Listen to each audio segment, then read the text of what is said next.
అసెంబ్లీకి హాజరు కావాలని బీఆర్ఎస్ అధినేత ప్రతిపక్ష నాయకుడు కేసీఆర్ నిర్ణయించినట్టు తెలుస్తుంది. ఈ నెల 29న ప్రారంభమయ్యే సమావేశాలకు తాను వస్తానని, అధికార పక్షం ఎలాంటి ఎజెండాను ఖరారు చేస్తుందో చూసి ముందుకు వెళ్దామని పేర్కొన్నట్లు సమాచారం. పార్టీ నాయకులతో కేసీఆర్ నిన్న సాయంత్రం యనమల్లిలోని ఫామ్ హౌస్లో సమావేశమయ్యారు. అసెంబ్లీ సమావేశాల్లో పార్టీ పరంగా అనుసరించే వ్యూహంపై నేతలకు దిశానిర్దేశం చేశారు. పాలమూరు రంగారెడ్డి ప్రాజెక్టు అంశంపై అటు అసెంబ్లీ సమావేశాల్లో, ఆ తర్వాత క్షేత్రస్థాయిలో బలంగా పోరాటం చేద్దామని ఆయన స్పష్టం చేసినట్లు సమాచారం. కేంద్ర రాష్ట్ర ప్రభుత్వాల వైఖరి కారణంగా తెలంగాణకు అన్యాయం జరుగుతుందని ఆందోళన వ్యక్తం చేసినట్లు తెలిసింది. ఇక ఇదే అంశంపై మరింత సమాచారం సవిన్ ఫోన్ ద్వారా అందిస్తారు. సవిన్, చెప్పండి. ముఖ్యంగా బీఆర్ఎస్ అధినేత కేసీఆర్ నిన్న ఉమ్మడి రంగారెడ్డి, మహబూబ్నగర్, నల్గొండ జిల్లా నేతలతో భేటీ అయ్యారు. ముఖ్యంగా ఆ పాలమూరు రంగారెడ్డి ప్రాజెక్టుకి సంబంధించి 45 టీఎంసీలే సరిపోతాయంటూ కేంద్ర ప్రభుత్వానికి రాష్ట్ర ఇరిగేషన్ శాఖ మంత్రి ఉత్తమ్ కుమార్ రెడ్డి కాంగ్రెస్ ప్రభుత్వం లేఖ రాయడాన్ని బీఆర్ఎస్ పార్టీ తప్పుపడుతోంది. ఈ 3 జిల్లాల్లో ప్రతి జిల్లాలో ఒక చోట బహిరంగ సభను ఏర్పాటు చేసి పెద్ద ఎత్తున ఉమ్మడి జిల్లా నుంచి కార్యకర్తలు తరలించే విధంగా బీఆర్ఎస్ అధినేత కేసీఆర్ ప్లాన్ చేస్తున్నారు.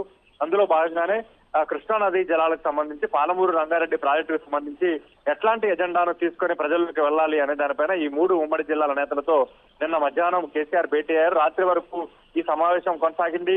బీఆర్ఎస్ వర్కింగ్ ప్రెసిడెంట్ కేటీఆర్ తో పాటు మాజీ మంత్రి హరీష్ రావు కూడా ఈ సమావేశంలో పాల్గొన్నారు. మరోవైపు ప్రధానంగా ఈ నెల 29వ తేదీ నుంచి అసెంబ్లీ శీతాకాల సమావేశాలు ప్రారంభం కాబోతున్నాయి.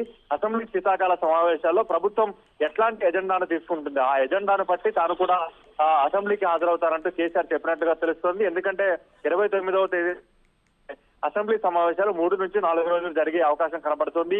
ఇందులో భాగంగానే ఇప్పటికే పాలమూరు రంగారెడ్డి ప్రాజెక్టు అంశం కావచ్చు, కృష్ణానదీ జలాల అంశానికి సంబంధించి బీఆర్ఎస్ పార్టీ లేవనెత్తుతున్న అంశాలపై అసెంబ్లీలోనే సమాధానం ఇస్తామంటూ సీఎం రేవంత్ రెడ్డితో పాటు కాంగ్రెస్ ప్రభుత్వం చెప్తూ వస్తోంది.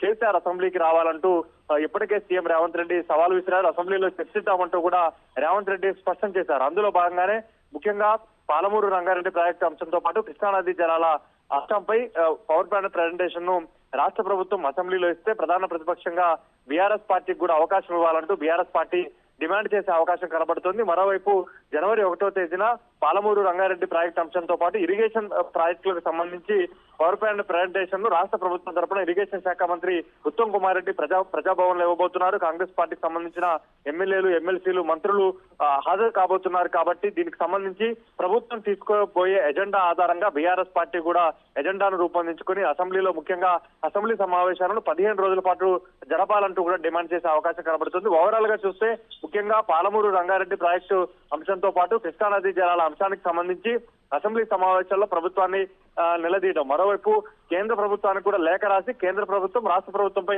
ఒత్తిడి తెచ్చే విధంగా బీఆర్ఎస్ పార్టీ కార్యాచరణ రూపొందించుకోబోతోంది. అందులో భాగంగానే మహబూబ్నగర్ జిల్లా, రంగారెడ్డి జిల్లాలో, నల్గొండ జిల్లాలో బహిరంగ సభలు ఏర్పాటు చేసి కార్యకర్తలతో పాటు క్యాడర్లో, ముఖ్యంగా దక్షిణ తెలంగాణలో కృష్ణానదీ జలాల అంశంలో కాంగ్రెస్ ప్రభుత్వం ఈ 3 ఉమ్మడి జిల్లాలతో పాటు దక్షిణ తెలంగాణకు అన్యాయం చేస్తుందనే మెసేజ్ ను ప్రజల్లోకి తీసుకువెళ్లాలని బీఆర్ఎస్ పార్టీ భావిస్తోంది. అందులో భాగంగానే బీఆర్ఎస్ అధినేత, మాజీ ముఖ్యమంత్రి, ప్రధాన ప్రతిపక్ష నేత కేసీఆర్ ఈ నెల 29వ తేదీన జరిగే అసెంబ్లీ సమావేశాలకు సంబంధించి ప్రభుత్వం తీసుకోబోయే ఎజెండా ప్రకారం అసెంబ్లీ సమావేశాలకు హాజరు కాబోతున్నారు.